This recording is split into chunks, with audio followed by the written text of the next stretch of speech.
नमस्कार, मैं हूं आपके साथ शिखा शर्मा। आप देख रहे हैं रिपब्लिक भारत। नमस्कार, मैं हूं आपके साथ विवेक चांडिल्य। बताएंगे आपको कैबिनेट विस्तार को लेकर क्या बड़ी खबर अभी तक आई है, किन किन मंत्रियों को क्या पोर्टफोलियो दिए गए हैं, किन किन नए चेहरों को शामिल किया गया, कौन कौन सी बड़ी जिम्मेदारी। लेकिन इससे पहले बड़ी खबर आ रही है, उसका जिक्र कर ले। बड़ी खबर शिखा ये है हमारे पास कि जो मंत्रालय हैं उनका बंटवारा कर दिया गया है।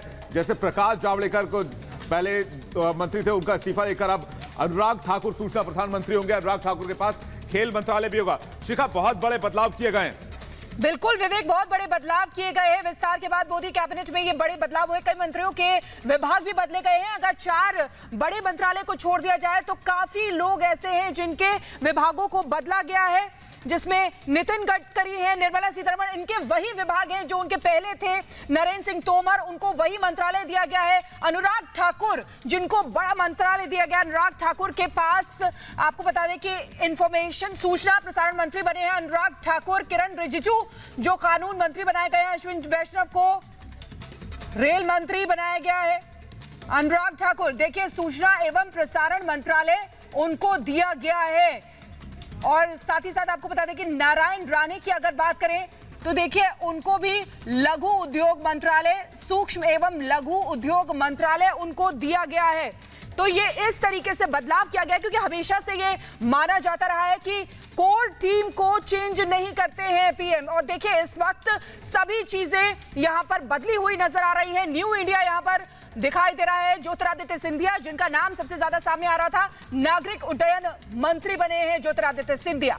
विवेक, बिल्कुल सही कह रही शिखा। इसके अलावा अश्विनी वैष्णव को रेल मंत्रालय दिया गया। रेल मंत्रालय एक बड़ी जिम्मेदारी। से पहले पीयूष गोयल संभाल रहे थे। पीयूष गोयल को यहां से मूव कराया गया। मनसुख मांडविया स्वास्थ्य मंत्रालय इनको दिया गया है। ज्योतिरादित्य सिंधिया को नागरिक उड्डयन मंत्रालय का प्रभार सौंपा गया है। ये तमाम वो मंत्री हैं जो मोदी टीम के नए चेहरे होंगे। सर्बानंद सोनोवाल है आयुष मंत्रालय। इनके अलावा आयुष मंत्रालय के अलावा इनके पास नॉर्थ ईस्ट मामलों का एक मंत्रालय है जो केंद्रीय कैबिनेट में काम करता है। उनकी जिम्मेदारी भी सोनोवाल को दी गई है। अनुराग ठाकुर सूचना प्रसारण मंत्रालय, खेल मंत्रालय को दिया गया है। किरण रिजिजू कानून मंत्रालय। इसके अलावा पशुपति पारस जो है वो खाद्य प्रसंस्करण उद्योग मंत्रालय उनके पास होगा। आरके सिंह के पास ऊर्जा मंत्रालय होगा। भूपेंद्र यादव पर्यावरण मंत्रालय, श्रम मंत्रालय, दोनों इनको दिया गया। भूपेंद्र यादव गुजरात और बिहार के प्रभारी भी हैं, आपको याद दिला दें। तो ये जो जानकारी है हम आपको एक एक करके बता रहे हैं। इसके अलावा जी किशन रेड्डी जो गृह राज्य मंत्री हुआ करते थे शिखा, उनको संस्कृति, पर्यटन और उत्तर पूर्व मामलों का मंत्रालय दिया गया है। इसके अलावा पुरुषोत्तम रूपाला जो है वो मत्स्य पालन और पशुपालन और डेयरी मंत्रालय, आरसीपी सिंह को स्टील मंत्रालय दिया गया है। शिखा, बहुत बड़ा बदलाव है। और जानकार, राजनीतिक जानकार ये बता रहे हैं कि जो ये बदलाव है वो बहुत दूर के भविष्य को देखते हुए प्रधानमंत्री ने किया है और सबसे युवा कैबिनेट भारत के इतिहास में अभी तक बताई जा रही। शिखा, बिल्कुल विवेक, आप ठीक कह रहे हैं। देखिए किस तरीके से फेरबदल से पहले मोदी कैबिनेट से आईटी मिनिस्टर रविशंकर प्रसाद, पर्यावरण मंत्री प्रकाश जावड़ेकर, स्वास्थ्य मंत्री डॉक्टर हर्षवर्धन, ये वो बड़े चेहरे थे जिनका इस्तीफा लिया गया। तो ये राजनीति में जो एक बड़ा बदलाव है वो यहां पर दिखाई दिया है, क्योंकि कोर टीम जो रहती थी हमेशा, वो उससे हटकर आउट ऑफ द बॉक्स जाके यहां पर सोचा गया है। और उसी तरीके से मंत्रालय का बंटवारा भी देखिए किया गया है। मोदी सरकार में देखिए थावरचंद गहलोत, जिनको राज्यपाल बनाकर भेजा गया है, यानी कि उनका भी केंद्रीय कैबिनेट का जो पद है उनसे ले लिया गया है, उनसे इस्तीफा ले लिया गया है। वहीं संतोष गंगवार, उनको भी उनके पद से हटा दिया गया है।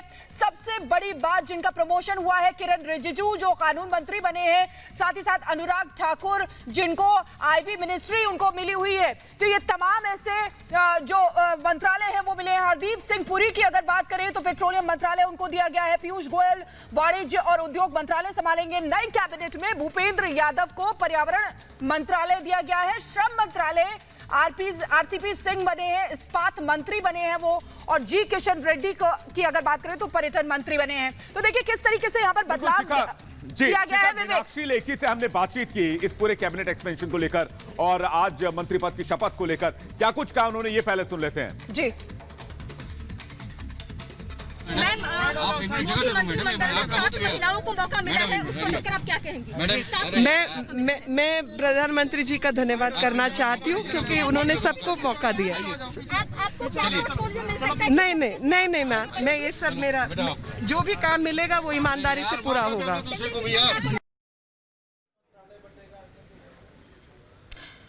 बिल्कुल। तो देखिए हरदीप सिंह पुरी को यहाँ पर विकास और पेट्रोलियम मंत्रालय उनको दिया गया है, शहरी विकास मंत्रालय उनको दिया गया है। तो देखिए कॉम्बिनेशन विवेक किस तरीके से बनाया गया है पूरी तरीके से, क्योंकि और सबसे बड़ी बात पशुपति पारस जिनको वही विभाग दिया गया है जो उनके भाई को दिया गया था, यानी कि फूड प्रोसेसिंग का विभाग उनको दिया गया है। विवेक बिल्कुल बदलाव काफी ज्यादा देखे जा रहे हैं। इसके अलावा शिखा आप देखेंगे तो इसमें जो अगर मैं पूरे अगर कैबिनेट पर नजर डालूं, जो पूरी लिस्ट रिपब्लिक भारत के पास मौजूद है, तो प्रधानमंत्री के पास ministry of personnel public grievance and pension, इसके अलावा atomic energy, department of space policy issue, और इसके अलावा साइंस भी प्रधानमंत्री के पास।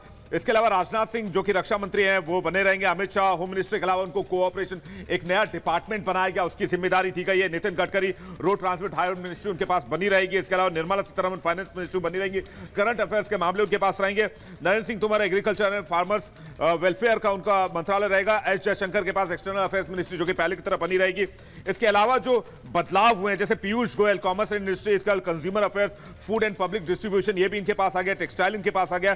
धर्मेंद्र प्रधान जो कि पहले पेट्रोलियम मंत्री हुआ करते थे वो अब यहां पर एजुकेशन, स्किल डेवलपमेंट और एंटरप्रेन्योरशिप मंत्रालय का जिम्मा संभालेंगे। Prahlad Joshi parliamentary affairs, coal mines देखेंगे। नारायण राणे को micro small and medium enterprises का मामला दिया गया। नारायण राणे एक बड़ा नाम, महाराष्ट्र के मुख्यमंत्री भी रह चुके हैं और महाराष्ट्र में जो बीजेपी है वहां खुद को मजबूत करना चाहती है, इसलिए आपने देखा होगा नारायण राणे आज जब प्रधानमंत्री मोदी जब नए अपने कैबिनेट के मिनिस्टर शपथ लेने से पहले उनसे मुलाकात कर रहे थे तो नारायण राणे फर्स्ट रो में बैठे हुए थे।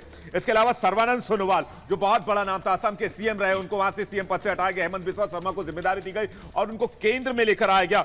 उनको यहां पर port shipping and waterways Ayush मंत्रालय दिया गया। इसके अलावा खबर यह आ रही है कि उनको नॉर्थ ईस्ट के मामलों की जिम्मेदारी भी दी गई है। मुख्तार अब्बास नकवी माइनॉरिटी अफेयर्स की जिम्मेदारी दी गई। Virendra Kumar social justice empowerment का मामला उनको दिया गया। गिरिराज सिंह को अब रूरल डेवलपमेंट और पंचायती राज का मामला दे दिया गया है। इसके अलावा ज्योतिरादित्य सिंधिया एक बहुत बड़ा फेस, इससे पहले कांग्रेस में थे, कांग्रेस छोड़कर बीजेपी में आए, एमपी में सरकार बनाने में एक बहुत अहम किरदार उन्होंने निभाया, तो उसका इनाम ज्योतिरादित्य को मिला। वो अब सिविल एविएशन मिनिस्टर होंगे। तो ये कुछ ऐसे नाम है शिखा जो ये बताता है कि प्रधानमंत्री की जो नई टीम है वो युवा है, जोश से भरी हुई है और आगे आने वाले लक्ष्य को लेकर जो ड्रीम प्रोजेक्ट प्रधानमंत्री के चल रहे हैं उसे टारगेट में लेकर चलेगी और प्रधानमंत्री के उन कामों को पूरा करने में अब मदद करेगी जो काम प्रधानमंत्री 2024 तक 2022 तक लक्ष्य में लेकर चल रहे हैं। शिखा बिल्कुल विवेक, बल्कि उससे भी आगे की यहां पर सोची जा रही है, क्योंकि जिस तरीके की कैबिनेट हमने इस बार देखी है, यंगेस्ट काउंसिल ऑफ मिनिस्टर्स की यहां पर जो कैबिनेट है वो हमने देखी है। साथ ही साथ अगर गुजरात की बात करें तो देखिए अगले साल चुनाव है और यहां से मनसुख मंडाविया, महेंद्र भाई मुंजापारा और पुरुषोत्तम रूपाला का प्रमोशन किया गया है, ये बड़ी बात है। साथ ही साथ यूपी में भी साधा गया है। सबसे बड़ी बात यहां पे ओबीसी का प्रतिनिधित्व होता हुआ ज्यादा दिखाई दे रहा है विवेक, और तमाम ऐसी चीजें यहां पर दिखाई दे रही है। देखिए आयुष मंत्रालय जो है सर्बानंद सोनोवाल को दिया गया। आयुष मंत्रालय जो बेहद करीब है यहां पर प्रधानमंत्री नरेंद्र मोदी की भी, तो बहुत बड़ी जिम्मेदारी सर्बानंद सोनोवाल को दी गई है आयुष मंत्रालय के रूप में। और अगर यहां पर मोदी मंत्रिमंडल में एनडीए के सहयोगी दलों को भी जगह दी गई है, यह भी बड़ी बात इसमें देखी जा रही है। जेडीयू से आरसीपी सिंह, तो एलजेपी से अगर बात करें तो पशुपति पारस कैबिनेट मंत्री बने हैं। और सबसे बड़ी बात अपना दल से अनुप्रिया पटेल जो राज्य मंत्री बनाई गई हैं। तो इस तरीके से यूपी, गुजरात, ये तमाम जो जगह हैं इनको साधने की कोशिश यहां पर इस बार की गई है। जिस तरीके से कैबिनेट का विस्तार हुआ है, जो सोच रहे थे उससे और भी ज्यादा 10 कदम आगे जाकर यहां पर पीएम सोचते हुए दिखाई दिया। और देखिए वही यहां पर दिखाई भी दे रहा है, यानी कि नितिन गडकरी का वही मंत्रालय रहेगा, निर्मला सीतारमण का वित्त मंत्रालय वही रहेगा, नरेंद्र सिंह तोमर का कृषि मंत्रालय वही रहेगा। बाकी जो मंत्रालय इधर उधर किए गए हैं, यानी कि आरके सिंह का देखिए ऊर्जा मंत्रालय उनको दिया गया है, आरके सिंह को, यह बड़ी बात है। देखिए नारायण राणे, सर्बानंद सोनोवाल 15 कैबिनेट मंत्री जिन्होंने शपथ ली है। साथ ही साथ आपको बता दें कि अश्विनी वैष्णव जिनका नाम सबसे ज्यादा इस समय चर्चा में आ रहा है, पशुपति पारस, हरदीप सिंह पुरी, और ये 15 कैबिनेट मंत्रियों की तस्वीरें आपको दिखा रहे हैं। किरण रिजिजू, आरके सिंह, मनसुख मंडाविया, भूपेंद्र यादव, अनुराग ठाकुर, ये सभी 15 कैबिनेट मंत्रियों की तस्वीरें आपको दिखा रहे हैं। और ये देखिए महिला मंत्री आपको दिखा रहे हैं, क्योंकि महिलाओं का भी बोलबाला इस बार दिखाई दिया है। कैबिनेट में मंत्रालय बंटवारे में जो बड़ा बदलाव किया गया उसमें ये भी देखा गया है, क्योंकि हमने देखा कि किस तरीके से मीनाक्षी लेखी जिनको दर्जा दिया गया है, MOS MEA बनाया गया है उनको, साथ ही साथ कल्चर भी उनको दिया गया। अनुप्रिया पटेल हैं, शोभा करदलांजे हैं, और ये देखिए ये वो मंत्री जिनको प्रमोशन मिला है, यानी कि जो उनका कद था उससे और बढ़ा दिया गया है उनके कद को। किरण रिजिजू है जो अब कानून मंत्रालय उनको दिया गया है। विवेक हमारे साथ लगातार न्यूज रूम से बने हुए हैं, विवेक के पास जाना चाहेंगे। विवेक, देखिए कितना बड़ा फेरबदल यहां पर दिखाई दे रहा है। ऐसा लग रहा है कि जितना लोग सोच रहे थे इस एक्सपेंशन के बारे में, उससे और भी ज्यादा 10 कदम आगे जाके सोचा गया है पीएम की तरफ से।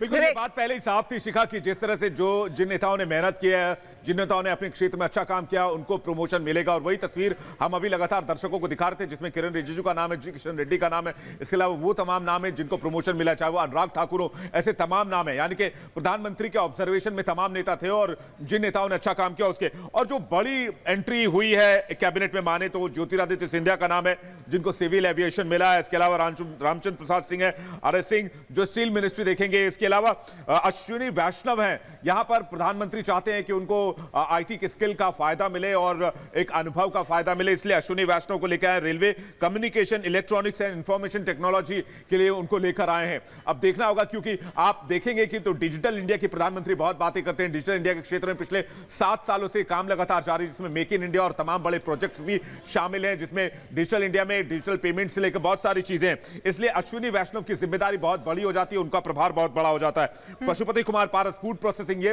रामविलास पासवान के पास पहले मंत्रालय था और अब पशुपति कुमार पारस के पास है। गजेंद्र सिंह शेखावत के पास Jal Shakti, Kiren Rijiju law and justice का मामला उनके पास होगा, राजकुमार सिंह के पास power, new and renewable ministry होगी। इनकी जिम्मेदारी भी होगी क्योंकि रिन्यूएबल एनर्जी के प्रधानमंत्री बहुत ज्यादा बात करते हैं। वो हमेशा कहते हैं कि हमें जो सोलर पावर पर ध्यान देना चाहिए और पिछले 7 साल में इस क्षेत्र में अब भारत में घूमेंगे तो बहुत काम भी हुआ है, हालांकि बहुत काम होना बाकी। हरदीप सिंह पुरी एक बहुत बड़ा नाम है, काफी प्रेशर है आम लोगों का, खासकर तेल की कीमतों को लेकर और रिन्यूएबल एनर्जी को लेकर। Petroleum and natural gas ministry बनाए गए। हाउसिंग एंड अर्बन अफेयर्स भी हरदीप सिंह पुरी को दिया गया। प्रधानमंत्री मोदी का लक्ष्य है कि ज्यादा से ज्यादा गरीबों तक क्या है कि ये घर जो है वो मुफ्त में प्रधानमंत्री आवास योजना के तहत दिए जाएं, बनवाए जाएं। तो हरदीप सिंह पुरी की भूमिका बहुत ज्यादा अहम रहेगी, इसलिए बहुत बड़ी जिम्मेदारी उन पर सौंपी गई है। तेल की कीमतों को उछाल को लेकर सरकार पर दबाव है अभी, क्योंकि तेल की कीमतें 100 को पार कर चुकी हैं। ऐसे में पेट्रोलियम मंत्रालय का प्रभार से पहले जो था वो धर्मेंद्र प्रधान के पास था, अब हरदीप सिंह पुरी के पास आ गया। तो ये वो बड़े चेहरे हैं, बड़े नाम हैं जिनका जिक्र मैं आपसे लगातार कर रहा हूं। लेकिन इस पे जो हमें देखना होगा वो ये कि आगे जाकर चुनौतियों का सामना ये मंत्री कैसे करते। चिका, बिल्कुल विवेक, आप ठीक कह रहे हैं। देखिए तमाम ऐसे बड़े मंत्रालय यहाँ पे जो प्रमोशन हुआ है, और आइए देखते हैं कि किरण रिजिजू जिनको इतनी बड़ी जिम्मेदारी दी गई है, शपथ लेने के बाद उन्होंने क्या कुछ कहा। मुझे काम करने का मौका मिल रहा है और मेरा पार्टी के जितने वरिष्ठ नेता है सबका आशीर्वाद प्राप्त है। यह बहुत अच्छा मुझे लोगों को सेवा करने के लिए, देश के प्रति काम करने के लिए प्रधानमंत्री जी का जो भरोसा है उसको पूरा करने का।